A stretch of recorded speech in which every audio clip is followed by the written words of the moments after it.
Well, hey there. I'm Jeff. Welcome to the channel. We are all the Animal Donut family.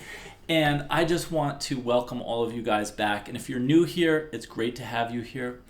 I like to talk about investing, especially in stocks, small caps, or like a specialty of mine. And I want to tell you guys about something that I learned just a couple days ago. And I want to share it with you because I think wherever you are in your stock investing journey, I think this mindset can be really helpful to you as kind of getting your temperament right, your feelings and your emotions about investing, and also just helping you to have the temperament that I think it takes to be a successful investor. Before we get further along, this is not advice, financial or investing or otherwise, but it is, I think, part of my learning, and I love to share what I learned. If it's helpful to me, I feel like, probably be helpful to you as well. This comes from a YouTube video I watched. It was an interview with Greg Maddux, who was a sensational pitcher for the Atlanta Braves for many years. And he was talking about his approach to pitching. And one of the things that he said, because they were asking him about what he believes accounts for his success over the years as a pitcher. And he said, when I pitched, I did not worry about winning the game. I never thought about whether or not I was going to win the game. He said, what I did was I just paid attention to the batter I was pitching to.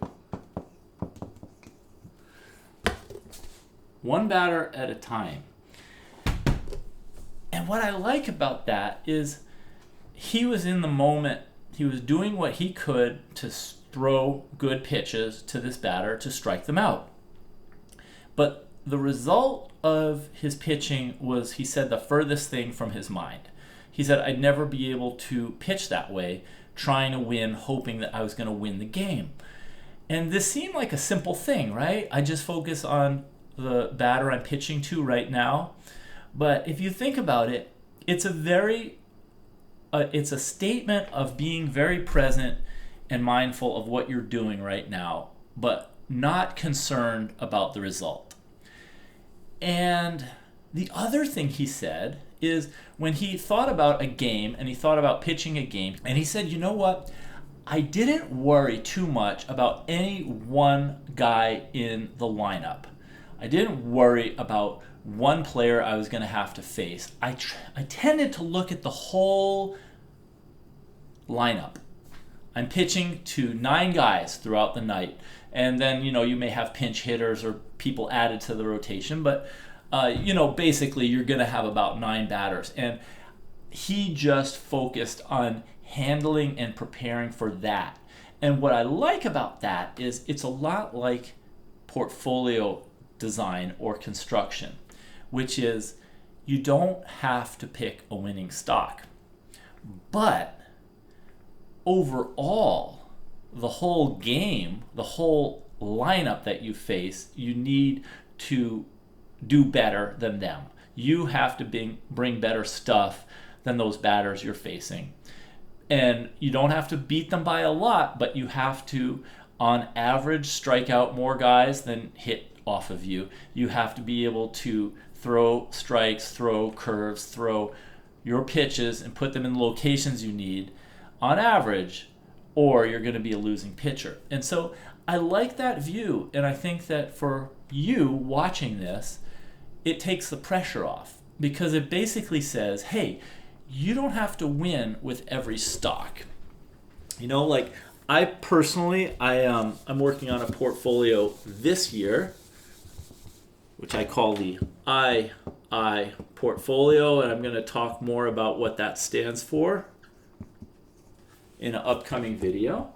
But in this II portfolio, there are 10 stocks. And my goal when I make a portfolio is I want to find, over the course of maybe 2 or 3 years, I want to find one stock, let's say, per year. One outstanding stock a year. If I can find one, I'm very happy. And that would mean over, say, 3 years, if I'm patient, do my homework, I'm going to find 3 outstanding stocks. And in an investing career, you don't have to find that many. In fact, if you find 3 great stocks in your lifetime, you're going to do really well. I know, listen to Charlie Munger talk. He said he bought Costco stock, Berkshire Hathaway, and he invested with Li Lu, the Chinese investor. And that's about it. His whole family has inherited all of this.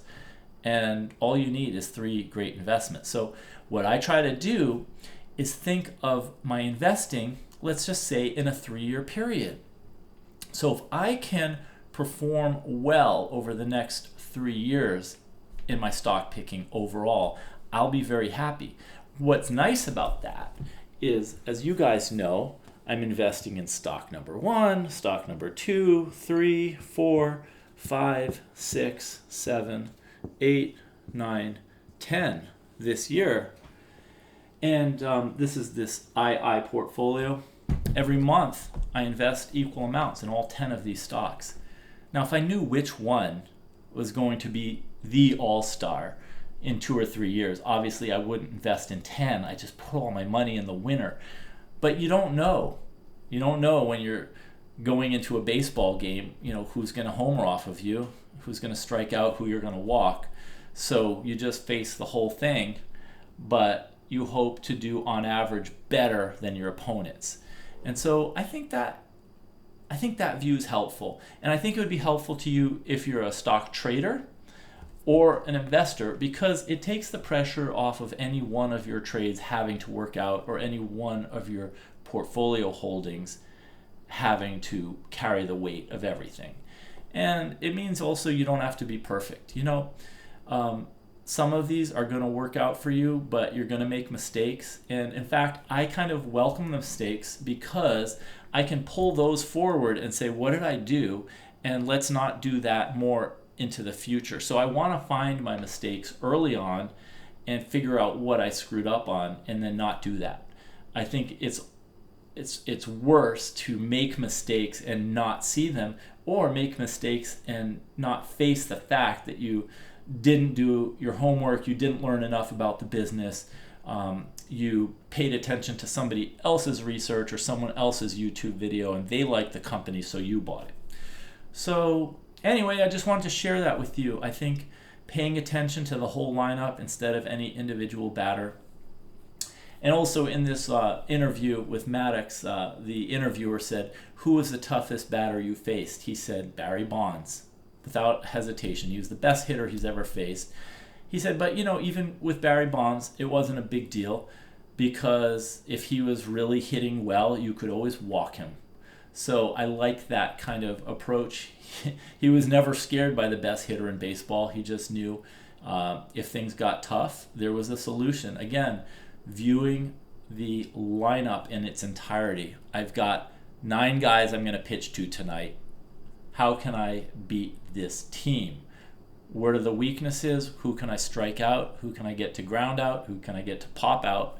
And which pitches am I going to throw them, based on all of my research and all of my understanding about every player's strengths and weaknesses, based on thorough research. So that is what Greg Maddux used to win at baseball, and that is what you can use to win at investing or trading. Spend the time, don't rush yourself, there's no hurry. Learn as much as you can, and forgive yourself for the mistakes. Welcome your mistakes, pull them forward, learn from them, and just try not to make those mistakes in the future. But if you can get one great stock in a year, I think you're doing great. My own opinion, not financial advice. Thank you so much for watching, and I will see you in the next video.